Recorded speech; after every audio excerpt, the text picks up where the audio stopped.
Notice किए हैं कि जब भी टॉपर्स का इंटरव्यू लिया जाता है तो लगभग हर एक टॉपर एक ही बात बोलते हैं कि हम 5 घंटा पढ़ते थे, हम 6 घंटा पढ़ते थे। बहुत कम ही टॉपर्स देखे होंगे आप जो कि अपने इंटरव्यू में बोलते हैं कि हम 10 घंटा पढ़ते थे, हम 15 घंटा पढ़ते थे। बहुत रेयर केस में आप सुने होंगे। अधिकांश टॉपर यही बात बोलते हैं कि हम सिर्फ 6 घंटा पढ़ते थे, 5 घंटा पढ़ते थे, 7 घंटा पढ़ते थे। तो आखिर कैसे? आप तो 10 घंटा पढ़ रहे हैं, 12-12 घंटा पढ़ रहे हैं, फिर भी आप टॉपर्स नहीं बन पा रहे हैं, फिर भी आप टॉपर्स की तरह नहीं सोच पा रहे हैं। आपके माइंड में ये चीज नहीं आ रहा है कि हम टॉपर बनेंगे, सेल्फ कॉन्फिडेंस नहीं आ रहा है। जबकि टॉपर्स जो इंटरव्यू दे रहे हैं वो 5 घंटा, 6 घंटा, 7 घंटा पढ़ करके बता रहे हैं कि हम टॉपर्स बन गए। पढ़ाई को स्मार्ट तरीके से कैसे कर सकते हैं वो आपको आज इस वीडियो में पता चल जाएगा। बहुत ही शॉर्टकट तरीके से हम आपको बताएंगे, ज्यादा लॉन्ग फॉर्म में नहीं बताएंगे, नहीं तो वीडियो बहुत लंबा हो जाएगा। तो आप लोग इस वीडियो को अगर यहां तक देख लिए हैं तो आपसे रिक्वेस्ट है कि आप लोग इस वीडियो को पूरा देख लीजिएगा। हम जानते हैं कि आपका समय बहुत मूल्यवान है, लेकिन हाँ, इस मूल्यवान समय को और अधिक मूल्यवान बनाने के लिए और अधिक कीमती बनाने के लिए ही आज का ये वीडियो आपके लिए डेडिकेटेड है। तो बच्चों, सबसे पहला चीज हम बार बार आपसे कहते हैं कि अगर आप एक सच्चे और अच्छे स्टूडेंट हैं तो आपके पास एक अच्छा टाइम टेबल भी होना चाहिए। अगर आप सच्चे स्टूडेंट हैं, अच्छे स्टूडेंट हैं, तो आपके पास एक अच्छा टाइम टेबल होना चाहिए। टाइम पास करने वाला टाइम टेबल नहीं, टाइम का वैल्यू बढ़ाने वाला टाइम टेबल होना चाहिए। तो बच्चों, सबसे पहला जो चीज है ना वो है आप लोगों के लिए टाइम टेबल। ठीक है, बहुत सारे बच्चे को हम देखे हैं बिना टाइम टेबल के पढ़ाई करते हुए। कब उठना है इसका कोई टाइम नहीं है, कब पढ़ना है कोई टाइम नहीं है, कब खाना है कोई टाइम नहीं है, खेलने का टाइम फिक्स है लेकिन पढ़ने का टाइम फिक्स नहीं है। तो फिर ऐसे कैसे आप टॉपर्स बन पाएंगे? तो सबसे पहले हर एक चीज का टाइम टेबल होना चाहिए। आप डिसिप्लिन नाम का कोई शब्द सुने होंगे। जिंदगी में अगर डिसिप्लिन आपके अंदर नहीं है तो आप लिख करके ले लीजिए, आप कुछ नहीं कर पाएंगे। तो डिसिप्लिन बहुत जरूरी है, बहुत जरूरी चीज है डिसिप्लिन। तो बाबू, अगर आपके अंदर डिसिप्लिन आ गया उस दिन आप सक्सेसफुल हो जाएंगे। 50% सक्सेसफुल आप उसी दिन हो गए जिस दिन आप में 100% डिसिप्लिन आ गया। तो डिसिप्लिन कहने का मतलब कि टाइम टेबल किसी चीज का होना चाहिए, समझ गए? तो पढ़ने का टाइम टेबल, बैठने का टाइम टेबल, खाने का टाइम टेबल, उठने का टाइम टेबल, सो करके कब उठा जाए, कितना बजे सो जाए, सबका एक फिक्स टाइम टेबल होना चाहिए। और अगर आप ये टाइम टेबल के साथ समझौता कर रहे हैं तो समय भी आपके साथ समझौता कर रहा है, टाइम भी आपके साथ समझौता कर रहा है। तो टाइम टेबल होना बहुत जरूरी है। टाइम टेबल में सब कुछ का एक अलग टाइम टेबल बनाइए, लेकिन पढ़ाई का एक अलग टाइम टेबल होना चाहिए। पढ़ाई का एक सही समय होना चाहिए, समझ में आया? पढ़ाई का एक सही समय होना चाहिए, क्योंकि अगर सही समय पर कोई काम किया जाए तो वो अच्छा होता है। अगर अच्छे चीज को अगर गलत टाइम पे आप करेंगे ना तो वो चीज आपका अच्छा नहीं होगा। तो इसलिए पढ़ाई अगर अच्छा से करना है तो उसके लिए अच्छा समय चुनना होगा। और आप लोग को अक्सर पता होता है कि अच्छा समय कब होता है, पढ़ाई के लिए अच्छा समय कब होता है? जब दुनिया शांत हो जाए, जब आपके आसपास की एक्टिविटियां बंद हो जाएं। तो एक बात हमेशा ध्यान रखिएगा, सुबह का जो टाइम होता है और रात का जो टाइम होता है ये पढ़ाई के लिए सबसे बेस्ट होता है। तो जो बच्चे सुबह और रात में पढ़ रहे हैं तो बहुत अच्छी बात है, लेकिन इसका यह मतलब नहीं कि दिन में आप पढ़ना ही बंद कर दें।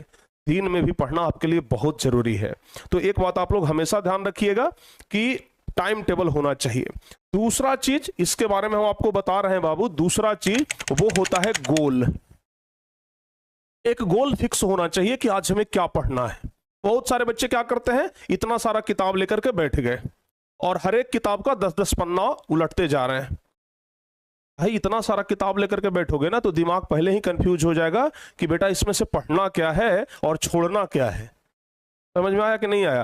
आप सोचो ना, अगर आपको बहुत जोर से भूख लगा है, आप इतना सारा खाना लेकर के बैठ गए, इतना सारा खाना लेकर के बैठ गए, तो सबसे पहले आपका दिमाग तो ये सोचेगा कि शुरुआत कहां से करें, पहले क्या चीज खाएं, और इतना सारा कहां हम खा जाएंगे, दिमाग आपका कंफ्यूज हो जाएगा। क्या खाएं क्या छोड़ें, दिमाग यही नहीं सोच पाएगा।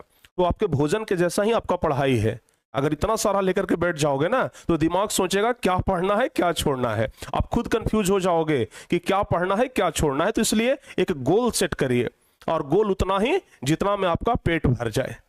समझ गए ना? खाना उतना ही खाइए जितना में पेट भर जाए, उसी प्रकार से पढ़िए उतना ही जितना में आपका मन शांत हो जाए और जितना आप समझ सकें, जितना आपका कैपेसिटी है। कैपेसिटी से ज्यादा पढ़िएगा कोई फायदा नहीं होगा, अनपच कर जाएगा। समझ गए ना? तो इसलिए कैपेसिटी के अनुसार ही पढ़िए, गोल जरूर बनाइए। और हाँ, पढ़ाई के बीच में जब भी आप पढ़ने के लिए बैठिए, 3 घंटा 4 घंटा अगर आप लगातार पढ़ रहे हैं तो हर एक 40-45 मिनट पर ना एक 5 मिनट का भी ब्रेक्स होना चाहिए। ध्यान रखिएगा बाबू।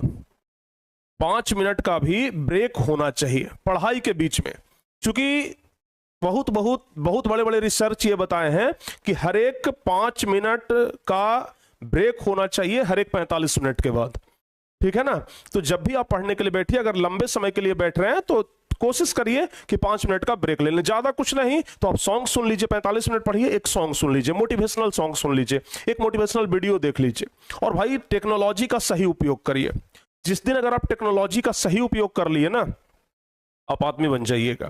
तो टेक्नोलॉजी का उपयोग करिए, चूंकि अभी टेक्नोलॉजी का जमाना है। टेक्नोलॉजी का यूज करने का मतलब, पहले के जमाने में लोग किताब पढ़ते थे, समझ रहे हैं ना। जैसे आपको एक एग्जांपल देते हैं, पहले के जमाने में लोग अखबार पढ़ते थे, पेपर जिसको बोलते हैं। अभी भी बहुत सारे लोग पेपर पढ़ते हैं। पेपर में हम क्या करते थे, लिखा हुआ चीज को पढ़ते थे और सिर्फ फोटो देखते थे। टेक्नोलॉजी आया, समाचार को, न्यूज को हम लोग एकदम लाइव देखना शुरू कर दिए। भाई कोई घटना घटा है, लाइव देखेंगे, ठीक है ना। पेपर एक दिन के बाद प्राप्त होता था, तो टेक्नोलॉजी का सही उपयोग हुआ ना। उसी प्रकार से पढ़ाई में भी अभी टेक्नोलॉजी है। अभी एजुकेशन पूरा का पूरा हमें लगता है कि टेक्नोलॉजी पर निर्भर हो गया है, या फिर टेक्नोलॉजी पर निर्भर होते जा रहा है।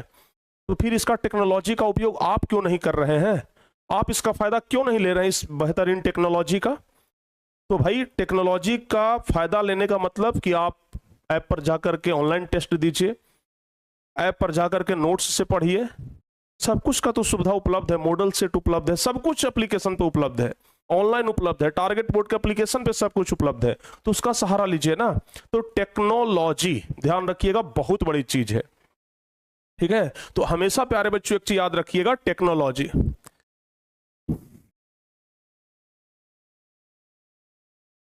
ठीक है ना। तो इसका उपयोग करिए, आप लोग टेक्नोलॉजी का उपयोग करिए, बहुत बेहतरीन चीज है ये।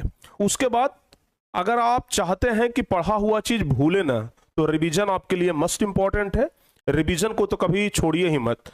पढ़िए थोड़ा कम, लेकिन रिवीजन करिए थोड़ा ज्यादा। समझ में आया? पढ़िए थोड़ा कम, रिवीजन करिए थोड़ा ज्यादा। समझ में आया? अक्सर आप लोग देखते होंगे, खाना खाने के बाद लोग कहते हैं कि जरा टहल लेना चाहिए, खाना पच जाता है बढ़िया से। वैसे ही समझिए कि पढ़ने के बाद थोड़ा रिवीजन भी होना चाहिए, तब जाकर के वो पढ़ा हुआ चीज अच्छे से पचेगा, अच्छे से डाइजेस्ट होगा। नहीं तो वो पढ़ा हुआ चीज पचेगा ही नहीं, अनपच कर जाएगा। तो इसलिए बच्चों ध्यान रखिएगा, पढ़ने के बाद उस चीज को रिवीजन जरूर करिए। आज नहीं कल करिए, कल नहीं परसों करिए। हर एक सप्ताह पर कुछ ना कुछ रिवीजन होते रहना चाहिए, ठीक है। तो आज के इस वीडियो का कंक्लूजन क्या निकला बताइए? कि हमें स्मार्ट स्टडी करना है। समझ में आया? आज के इस वीडियो का कंक्लूजन यही ना है कि हमें स्मार्ट स्टडी करना है। ध्यान रखिएगा, अगर आप स्मार्ट स्टडी कर लिए तो आपका दिमाग जो है ना, वो हरा भरा हो जाएगा और आप अच्छे तरीके से सीख पाएंगे।